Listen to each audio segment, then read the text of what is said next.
ఓం నమః శివాయ. ఓం నమో నారాయణాయ.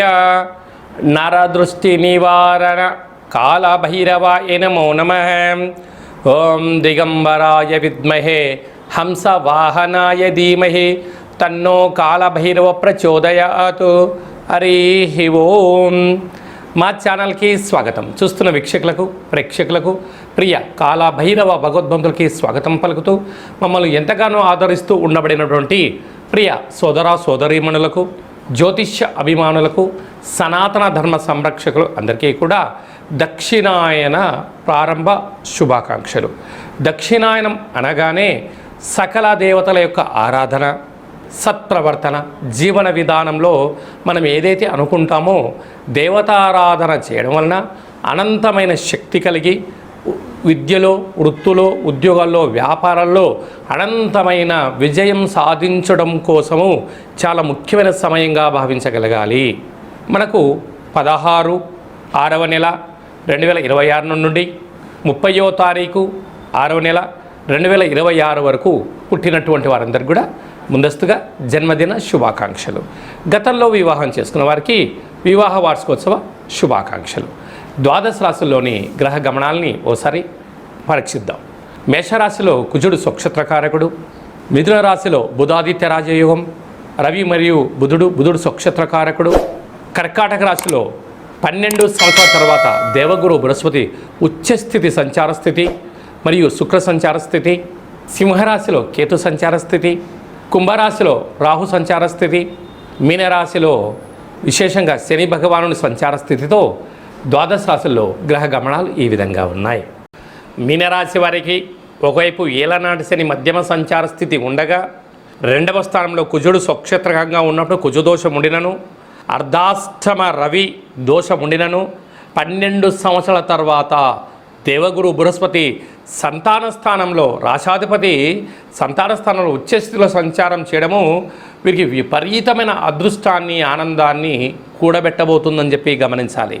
మీనరాశిలో ఏ నక్షత్రాలు వస్తాయనగా పూర్వాభాద్ర నక్షత్రంలోని చివరి పాదం 4వ పాదము, ఉత్తరాభాద్ర నక్షత్రంలోని 4 పాదాలు, రేవతి నక్షత్రం 4 పాదాలు కలిపితే మీనరాశి. రాశాధిపతి దేవగురు బృహస్పతి. వీరికి రాశిలోనే శని భగవానుడు, కుజుడు స్వక్షత్రకారకుడు, అర్ధాష్టమ బుధాదిత్య రాజయోగం అనుకూలంగా లేని కాలం కనుక ఇలాంటి కాల సమయంలో మనకు దక్షిణాయనము ప్రారంభమైన తర్వాత వచ్చేడు మొట్టమొదటి అష్టమి తిథి కారణం వలన శనగపిండితో దీపాన్ని ఏర్పాటు చేసుకొని అందులో శనగపప్పును వేసి ఇక్కడ పసుపును వేసి వేరుశనగను పోసి దీపాన్ని వెలిగించి కాళభైరవాష్టకాన్ని స్మరించడం, పఠించడం, వినడం, మీ కోరికలు కోరుకొని దానం చేయగలిగినట్లయితే గ్రహ దోషాలు తొలగిపోతాయి.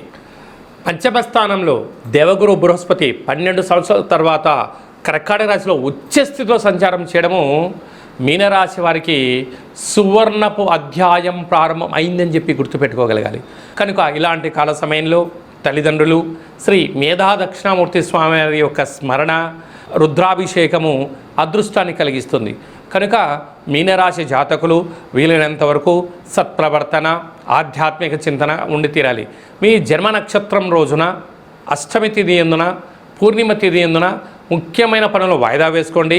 అద్భుతమైన విజయం, సువర్ణపు అధ్యాయం మీ జీవితంలో కొత్త మలుపు తిప్పబోతుందని చెప్పి గమనించాలి. 16వ తారీఖున మనకు నిజ జ్యేష్ఠ మాస ప్రారంభమవుతుంది. సకల శుభ కార్యక్రమాలకు అంటే గృహప్రవేశాలకు కానీ, ఇల్లు మారడం కోసం కానీ, కొత్త వాహనాల క్రయ విక్రయాలకు ఇది చాలా మంచి సమయంగా భావించగలగాలి. అలాగనే మనకు 22వ తారీఖు నుంచి దక్షిణాయన పుణ్యకాల ప్రారంభం. మనకు 22వ తారీఖున కాళాష్టమి, కాళభైరవ స్వామి స్మరణ ధ్యానం వలన సకల అష్ట కష్టాలు కూడా సంపూర్ణంగా తొలగిపోతాయి. 27వ తారీఖున శనివారం రోజు శని త్రయోదశి, శని భగవాన్ యొక్క స్మరణ ధ్యానం వలన అఖండమైనటువంటి అష్ట కష్టాలన్నీ తొలగిపోయి అష్ట ఐశ్వర్యాలతో, భోగభాగ్యాలతో ఏకచక్రే మహాభోగి యోగతత్వము కలుగుతుందని చెప్పి కూడా గమనించాలి. మనకు 29వ తారీఖున జ్యేష్ఠమాస శుక్లపక్ష పూర్ణిమ, జ్యేష్ఠ పూర్ణిమ సందర్భంగా వెంకటేశ్వర స్వామి యొక్క దర్శనం, సకల దేవత దర్శనం వల్ల సకల ఐశ్వర్యం కలుగుతుంది అని చెప్పి గమనించాలి. అలాగే మీ వ్యక్తిగత జాతకం తెలుసుకోవాలనుకుంటున్నారా? మీ యొక్క పేరు, పుట్టినటువంటి తేదీ, నెల, సంవత్సరం, పుట్టిన సమయం రాసి వాట్సాప్లో మీరు పంపించగలిగినట్లయితే 100 సంవత్సరాల జాతకాన్ని రాసి పంపించి మీరు పుట్టినప్పుడు గ్రహ గమనాలు ఎలా ఉన్నాయి, ప్రస్తుతం ఎలా ఉంటున్నాయి, భవిష్యత్తులో ఎలా ఉండబోతున్నాయో సవివరంగా సంపూర్ణంగా తెలియజేయడం జరుగుతుందని చెప్పి గమనించాలి. డేటా బర్త్లో లేనటువంటి వారు పేరు యొక్క మొదటి అక్షరాన్ని అనుసరిస్తూ రాశిని తెలియచేస్తూ గవళ ద్వారా అనగా రమణ శాస్త్రం ద్వారా కాళభైరవ ఉపాసన చేత భూత భవిష్యత్ వర్తమానాన్ని తెలియజేయడం జరుగుతుందని చెప్పి గమనించాలి. ఈ కింది నెంబర్ని అపాయింట్మెంట్ తీసుకొని సంప్రదించగలరు. అందరికీ ఈ దక్షిణాయన పుణ్యకాలంలో అఖండ ఆయురారోగ్యాల చేత సకల అష్టకష్టాలకు స్వస్తి పలికి అత్యున్నతమైనటువంటి జీవన ప్రయాణ గమనాలలో విజయాన్ని సాధించాలని మనసారా కాళభైరవ స్వామివారిని వేడుకుందాం. ఆశీర్వచనం.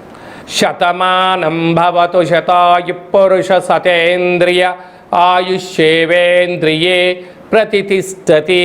ధనం ధాన్యం బహుపుత్రలాభం శత సంవత్సరం దీర్ఘమాయు. సర్వే జనా సుఖినో భవంతు. లోకా సమస్తా సుఖినో భవంతు. సర్వం కాళభైరవ దేవతార్పణమస్తు. హరి ఓం. ఈ వీడియో మీకు నచ్చినట్టయితే ఈ యొక్క వీడియోను లైక్ చేయండి, షేర్ చేయండి, మా ఛానల్ని సబ్స్క్రైబ్ చేయండి. ఆధ్యాత్మికమైనటువంటి భక్తి సమాచారం కోసం అందరికన్నా ముందుగా మీరు తెలుసుకోవాలి, వినాలి అనుకుంటున్నట్టయితే గంట సింబల్ ప్రెస్ చేసి ఆల్ బటన్ కూడా ప్రెస్ చేయండి. ఈ భక్తి సమాచారాన్ని భగవద్బంధులకు, మిత్రులకు, స్నేహితులకు చేరవేసి హిందూ ధర్మాన్ని కాపాడండి.